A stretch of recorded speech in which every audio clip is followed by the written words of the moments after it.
SmarDex is the first DEX with a real solution to impermanent loss. SmarDex is transforming the DeFi landscape, catering to liquidity providers and smart traders who want to benefit from low fees, farm DeFi highest APRs, and trade effortlessly on SmarDex.io.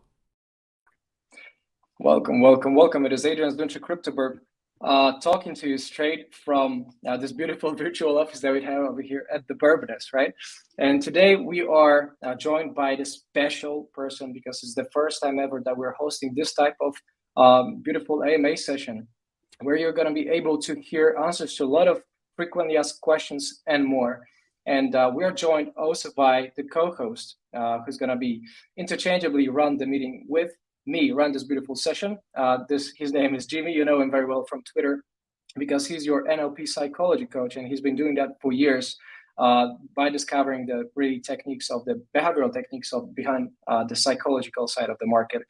And the very icing on the cake is the very hero of today's meeting, and I'm talking about Jean Rossis, who's actually running this beautiful organization called SmarDex.io, and we are blessed and honored to have been official partners as the Burbiness with SmarDex for a very long time already, and the time flies fast and the days are counting. So congratulations to Jean Rossis and the whole beautiful team of SmarDex on sealing this very valuable partnership to promote give the spotlight where it's due, give the credit where it's due, because SmarDex deals as the first DEX, as the first decentralized exchange with real solution to impermanent loss. So this is a very interesting discussion to be had right away. And before I ramble myself to death, I want to give the very big shout out and an opportunity to speak up and introduce himself to Jean Rossis of SmarDex. Thank you. To you, ladies and gentlemen. Thank you very much. Very happy to be here. Very happy to share that moment with you guys and everyone watching. My life is kind of some original adventure, so I can't go into too much details everywhere I would like to, because otherwise we still would be here in 2 hours and not yet started talking about SmarDex. Basically, long story short, I've been really into computers since I was a kid. I loved it. I got my first computer when I was 6. Back then, the internet was like a small baby, and I grew with it. And I remember when I was 6 years old, almost every website really, every website were very terrible at everything. Design was ugly, it didn't work well. And as far as I remember, like almost every website had huge security flaws in it, because it was like nobody cared about security yet. And I've been through the, let's say, the dot-com bubble as a kid.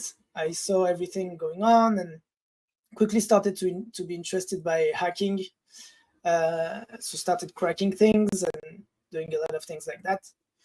When I was probably 12, I started studying more about security, cryptography, and things like that. I started to be interested by different encryption protocols. And why was I interested by them? It's because they started to make things harder for hackers, and it was interesting to understand why. Since I think I was one.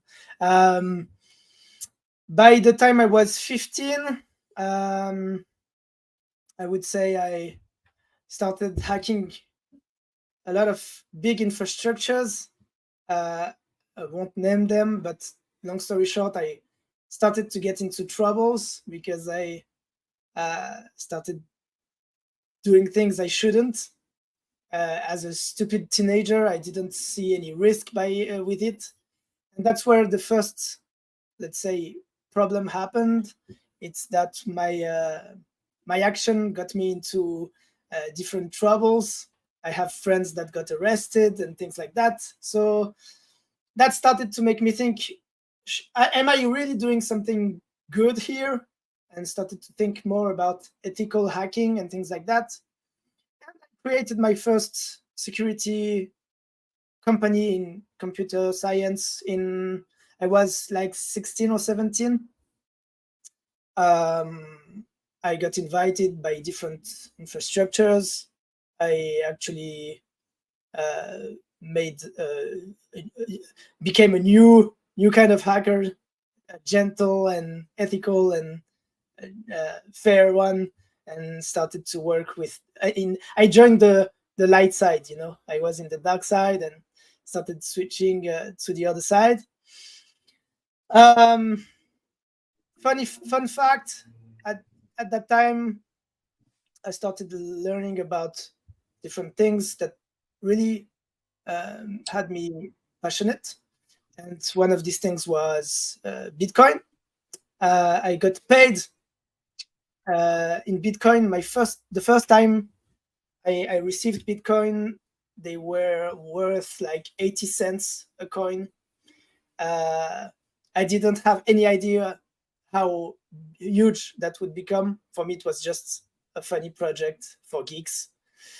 You couldn't even buy them, really. You had to agree on a value with people and then trade them.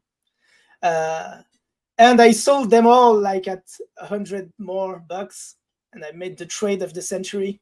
I was such a genius for making such a big profit back then. And of course, I bought back way more at a price way higher. And long story short, again, trying to be short here, I started being more interested in crypto and different applications. And I have this long story of seeing how the internet grew since I grew with it. And I understood immediately the power of Web3, as we call it, even though I don't really like that term and most of it is BS, I guess. But I saw the power of decentralization. I've been doing many things around decentralization for years, way before Bitcoin was cool. And so it was like the ultimate crypto was like the ultimate goal we reached when finally we could have noobs using cryptographic algorithms to protect their life and enhance their freedom online. And like that, I started working on SmarDex and other things, actually. And pretty quickly in 2019, we started building that company. And voila, 3-4 years after we started, we published the first of our white papers and got a nice thing going. And I think it's doing pretty well for a young project. I hope my introduction was brief enough, but I'm sorry if I took a little too long on it.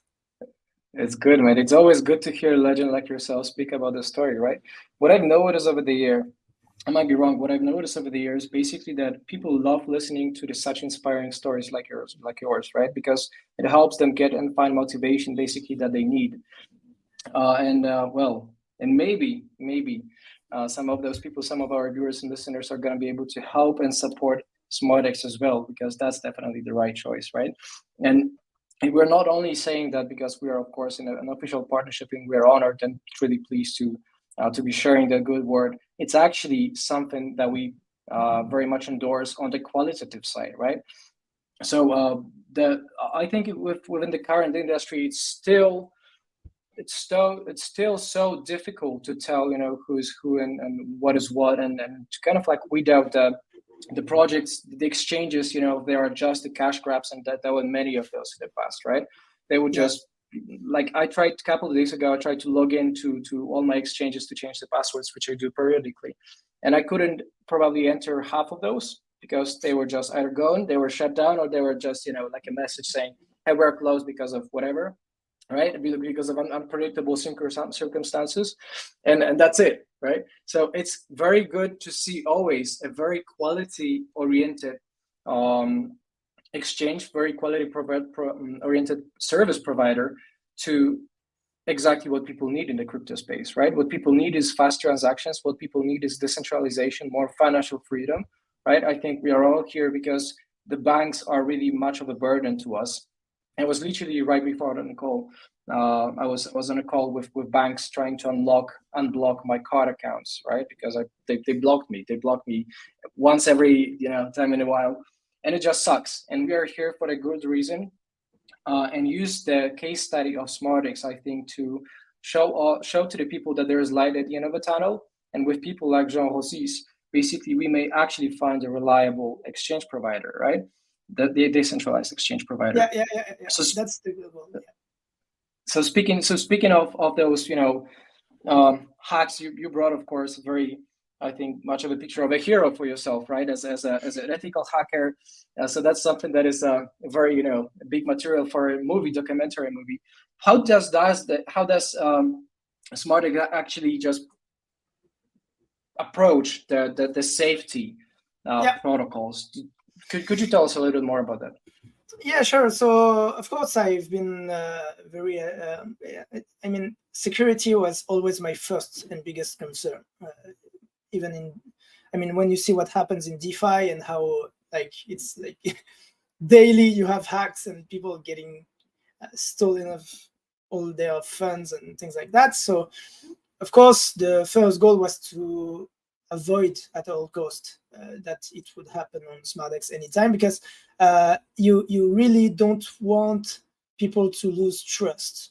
The beautiful thing about crypto is that it's a trustless system when it's done well, and it's also something you can, once you have a technical understanding of something, you can feel comfortable saying, okay, now I feel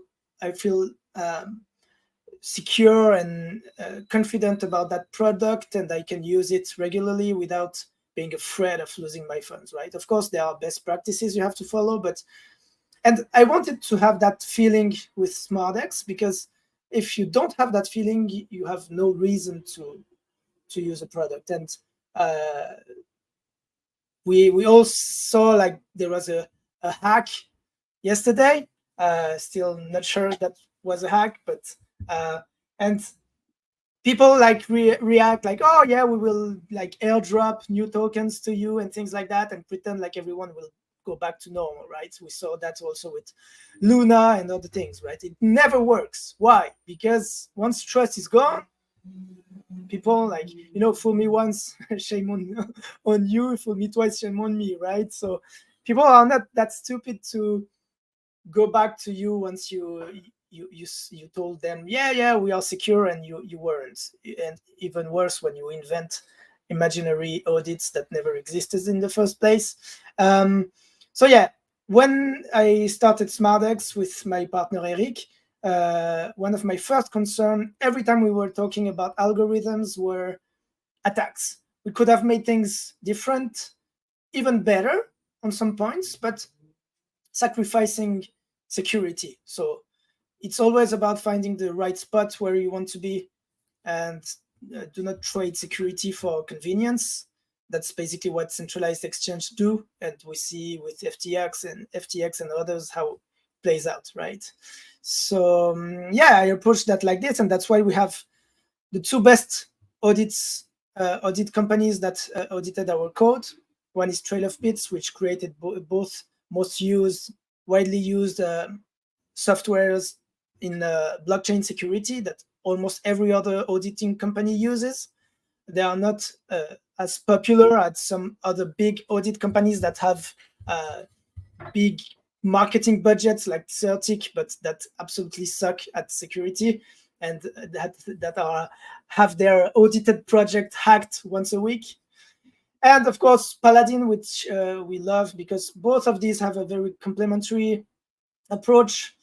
Trail of Bits is more like fuzzing. It means they try to brute force everything they can everywhere in your smart contracts to find surprising values and try to investigate why this happened and in which case that could be a problem and things like that. And Paladin just take your basically your logic from scratch, and they try to understand everything you did everywhere and see if there is a logical problem somewhere and point out everywhere where there could be a problem. And working with those two approaches, we are pretty confident that we have a great security. And of course, we have now put in place on-chain monitoring solutions and bug bounties, which will add an extra layer of security, right? So that's how we approached the security question. Very well done. Thank you so much. I love how many of the big ideas you are. You speak about it with such a passion that it's amazing to watch and observe that.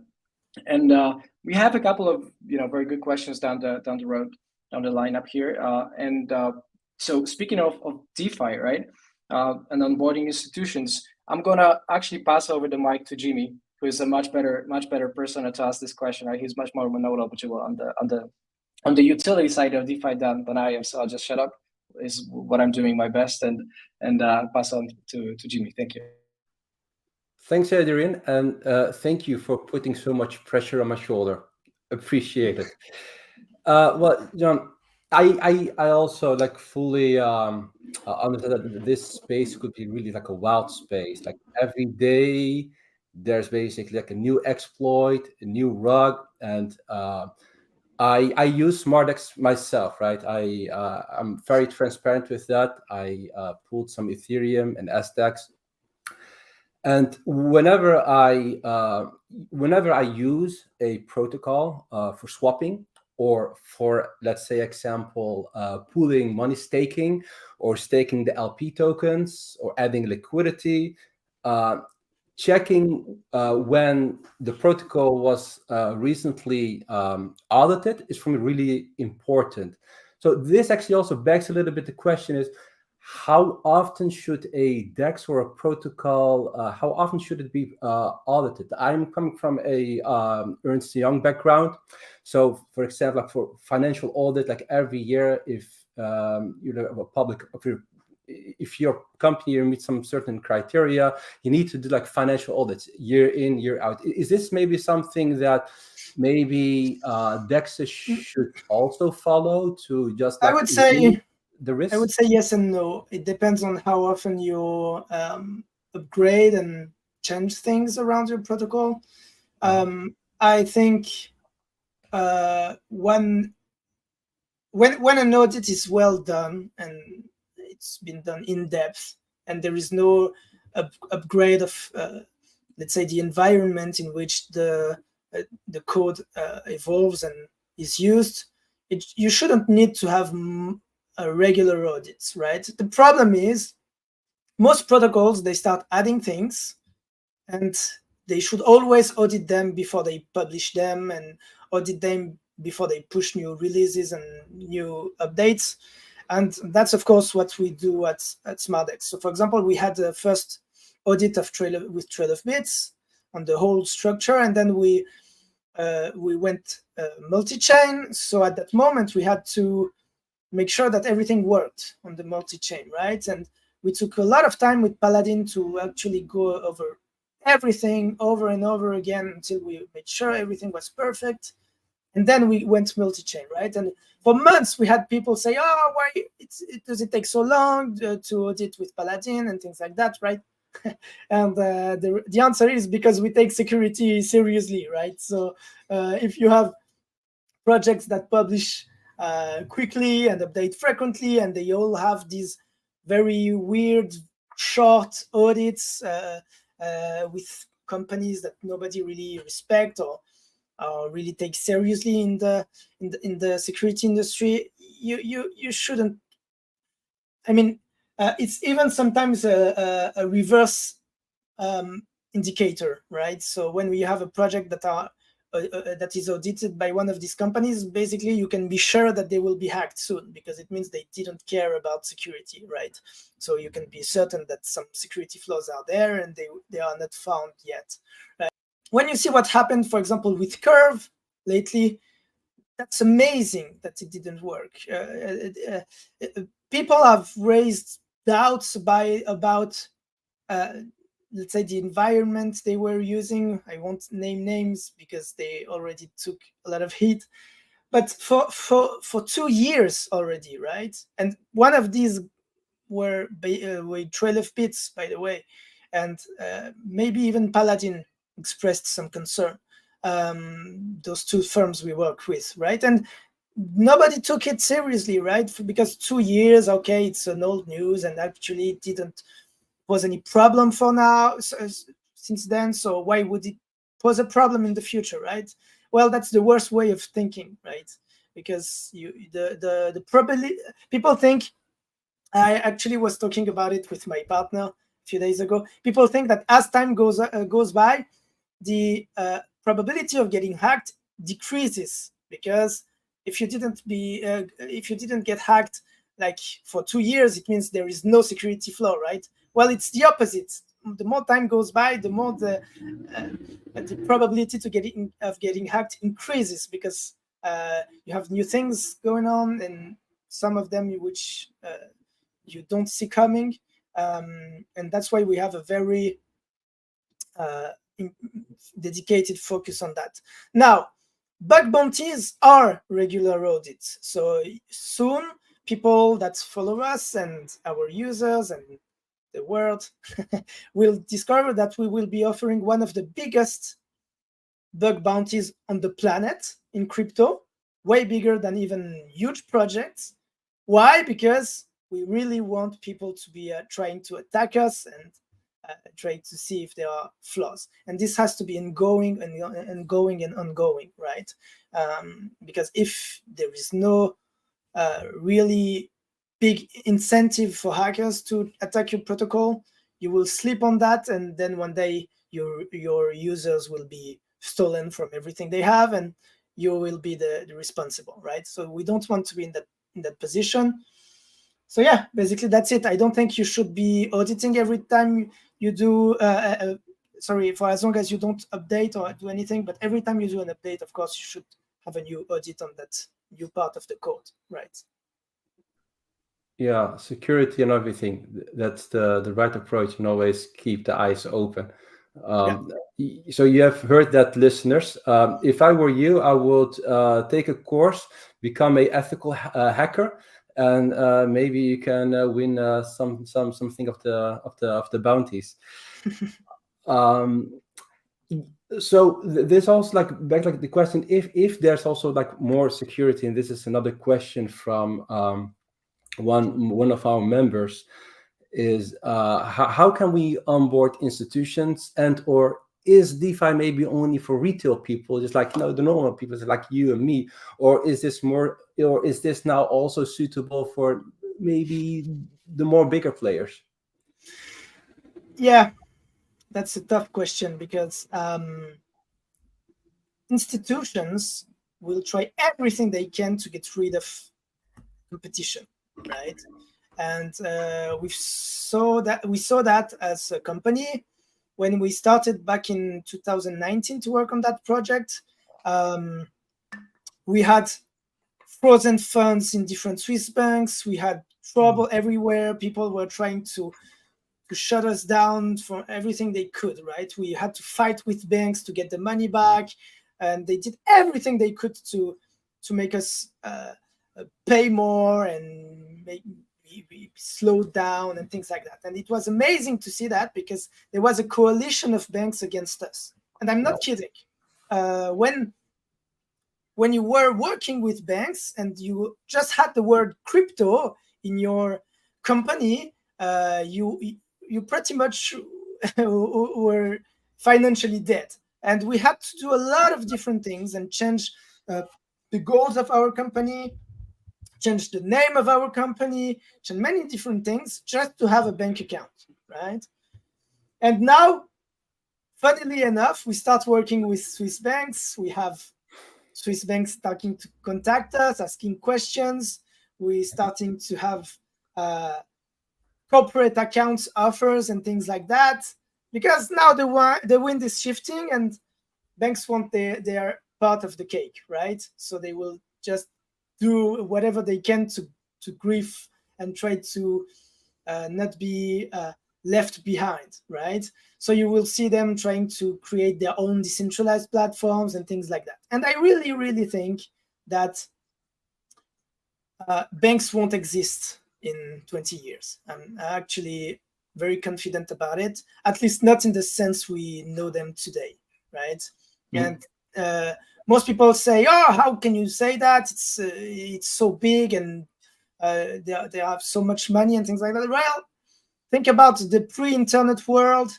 How many things disappeared in 20 years because of the internet, and now just apply that to finance, right? Basically, it doesn't make sense. So those that will survive will start to migrate and become semi-decentralized platforms interacting with crypto and offering decentralized services and things like that. Those will survive, and those will be the institutions that will be really onboarding DeFi projects in the next years and things like that. All the others that just want to invest but stay in the traditional way of doing things and get exposure to crypto while remaining a traditional bank and things like that, all of these will disappear. They have to act, they have to change, they have to evolve, they have to decentralize, and when they will do it, they will have a chance of surviving, right? So how to onboard institutions, convince them to adapt, and then you can work with them. If they don't, I think it's a false. I always see that narrative going on Twitter, people saying, "Oh, that institution is buying Bitcoin," or the next big narrative will be ETF because institutions will start buying Bitcoin and things like that.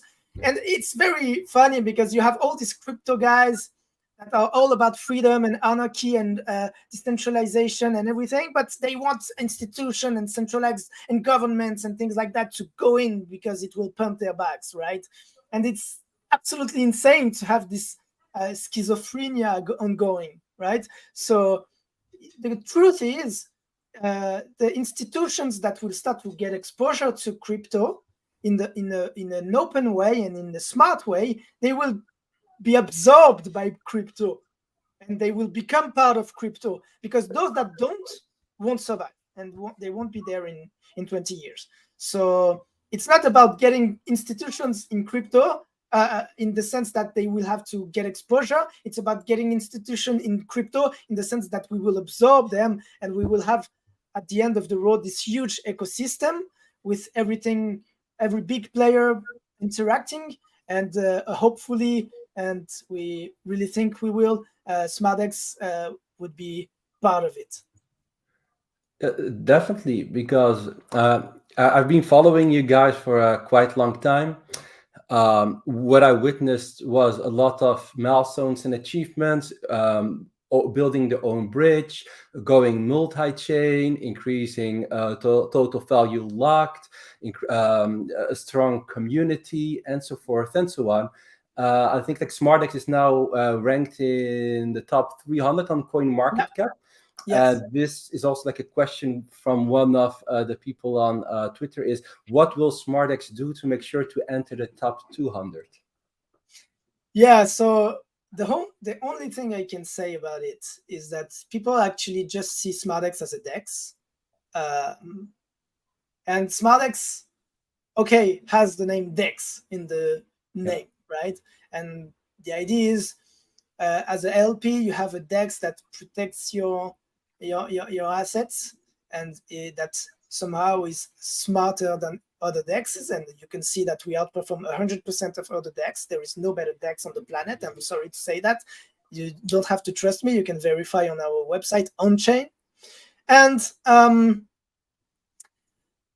the truth is, a real DEX as a decentralized exchange is supposed to offer more than swapping, right? So people see exchanges as swaps, right? Yeah. Some things, you have this idea that swapping is exchanging, but if you think about exchange platforms like traditional banks, brokers, or even centralized exchanges in crypto, they offer a lot of services, right? And exchanging is not only exchanging a token for another. It can be exchanging value.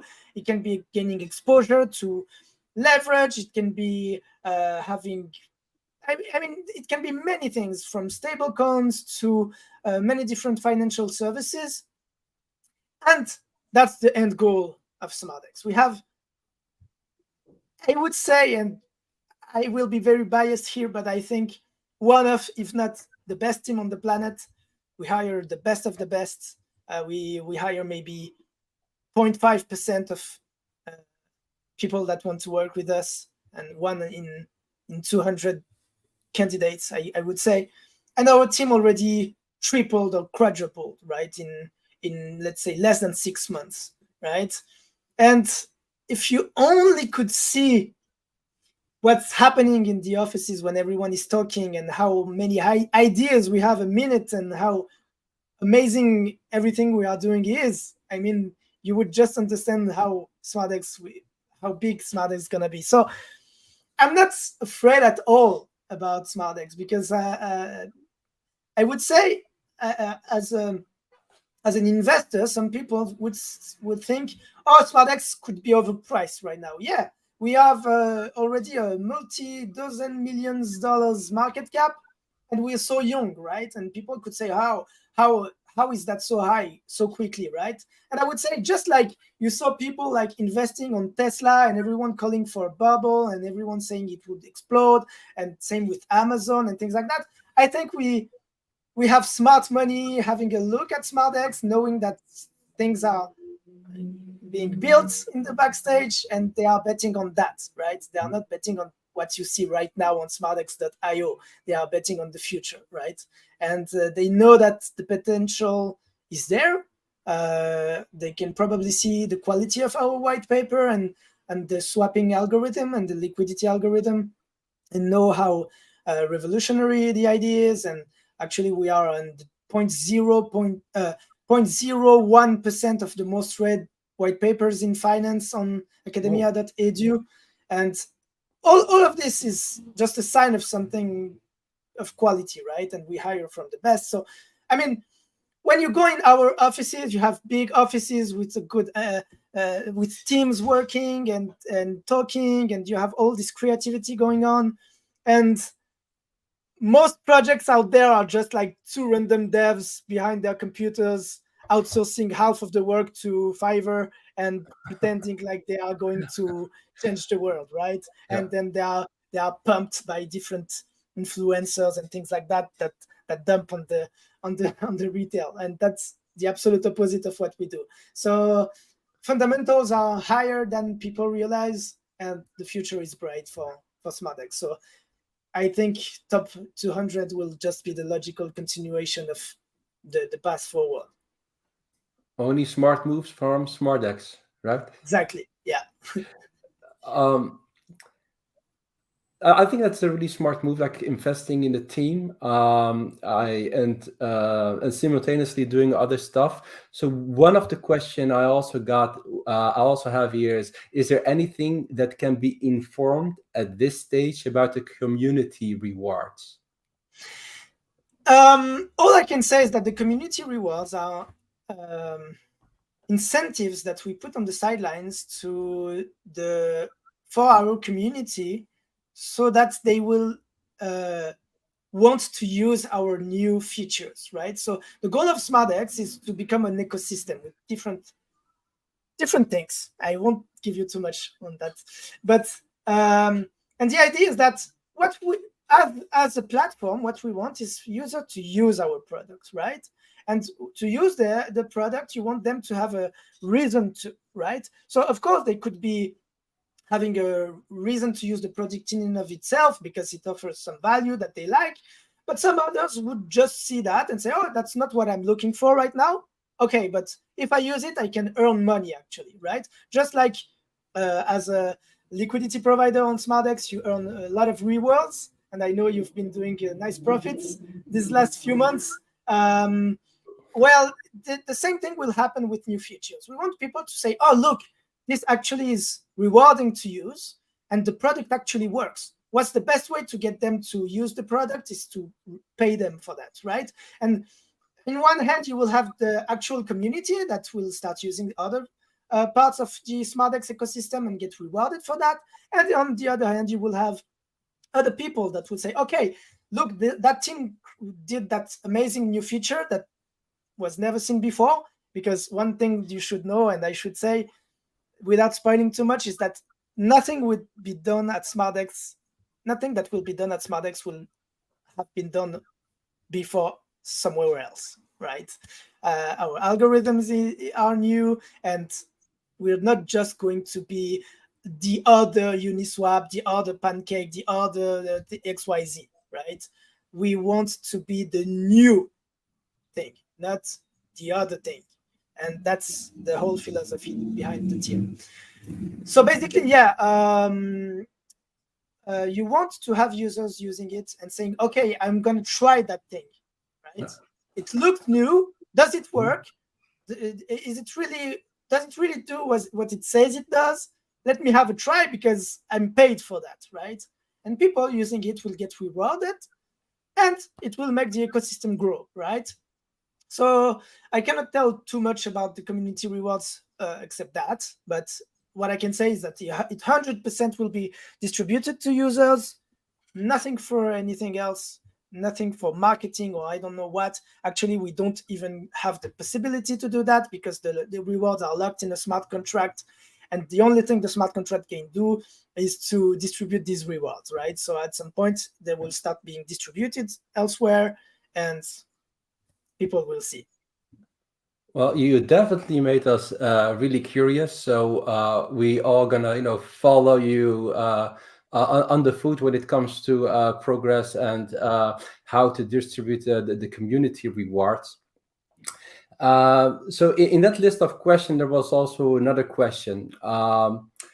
You guys like recently added like RVF, so people can pull RVF.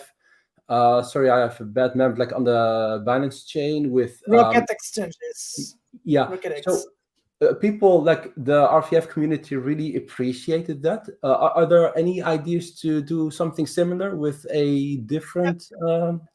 Yeah, the goal is to build partnerships now. We just started talking with many different projects. And yeah, the idea is to, now that we have everything in place and Smadex is working and the swap is nice and people know about it and things like that, it's time to grow liquidity, to grow volume, and make everything flow naturally from there, right? So one of the things that will happen now is that you will see slowly but steadily new projects join the SmarDex ecosystem, start being listed, have incentivized farming rewards for the communities. And the idea is, of course, to have more and more users on SmarDex. And I can already give you like a scoop if you want. Soon, let's just say soon, you will be able to only use SmarDex for all your swaps. And that's the only thing you will ever need. You won't need to go anywhere else. You can just go on SmarDex, and you will always have the best price and the best outcomes. And that's going to be something very attractive to new users, because that's what SmarDex needs to do, is to attract new users and keep growing its user base, right? Yeah, because that's often like sometimes like the issue sometimes of a DEX. When you want to swap, you don't always get the best price. Then you need to hop from one DEX to the other DEX, or even sometimes to a centralized exchange. So this sounds like a aggregated kind of DEX, or you cannot disclose too much about it. Let's say the swap page will always give you the best prices, and everything will be managed for you. And you will use SmarDex pools and maybe other pools. We'll see. But the idea is that for now, you could go, for example, on OpenOcean that uses Smadex also as an aggregator. You could go to a few different places and they would route through Smadex pools. But of course, liquidity on Smadex is very limited compared to Uniswap, right? It's normal. And so the amount of time you would actually end up on the Smadex page yourself, on the swap page, to swap there because it's the best price you have, was really limited. And who wants to switch from one thing to the other and check and compare? Nobody, right? So let's just say SmarDex will be your one-stop place to go to swap your crypto soon.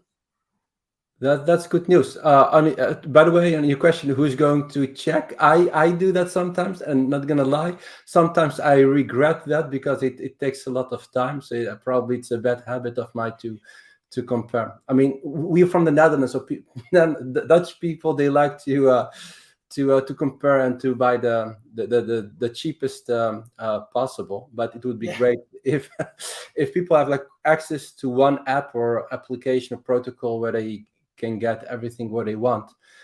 One thing that also attracted me was the impermanent loss. So SmarDex is basically the only one that really addresses the impermanent loss and also the high APR. So we got also a question from the community, and they ask how are like the APRs, how are they sustainable? Yeah, so basically APRs are just what you get to adopt SmarDex, and the market is actually distributing the APRs, because if SmarDex price was really low, APRs would be way less interesting, because since you get SmarDex as rewards, and what gives the value to these rewards is the market price of SmarDex, then it makes sense that it's the market that rewards you, right? It's not SmarDex. And people get confused about it because they think, okay, there was some sort of Ponzi scheme around that. And we saw a lot of excess and different scams during DeFi season last year. And many people like got wrecked by it. And now they have this skeptical view. And I appreciate and I absolutely encourage them to be skeptical. It's very important not to trust, but to verify. And actually what's happening is that people are investing on SmarDex team. They are betting on SmarDex future. They are making, therefore, the value of the SDEX higher. And they are ready to take upon themselves the dilutive nature of SmarDex that will still happen for 10 years. It's a very minor and small dilution. It's less than 30% in over 10 years. So it's not like there is a big inflation. And I should also say that SmarDex is deflationary, actually, or disinflationary would be a more accurate financial term, because on every other chain than ETH, you have burnt SmarDex on every transaction, right? So hopefully the idea is that as the market prices SmarDex higher, rewards keep getting priced at a good value, and then it attracts more liquidity provider, which makes the project grow. And once the project keeps growing, you have more people investing on the team, so the rewards are priced higher, and this keeps going, right? So if nobody believed in SmarDex and the market didn't price SmarDex as it does right now, the reward would be way smaller, right? So it's normal when you see these high APRs to say, okay, how is that sustainable, right? Ask the market. Actually, the market is ready to pay you to provide liquidity on SmarDex, and that's where the rewards come from. So basically, that's it. There is no secret, no dark explanation. It's just so simple. Well, this basically also answers my next question: what to watch out for when using a DEX for staking LP tokens. So no need to answer this one. What still another question, I think we still have some few minutes left, is we already talked about something that would excite people a lot. Is there like anything you can disclose to make us a little bit more curious?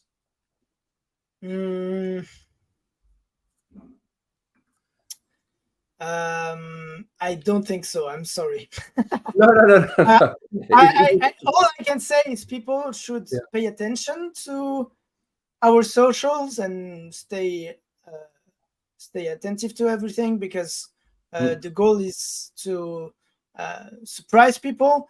All I can say is that I would say something.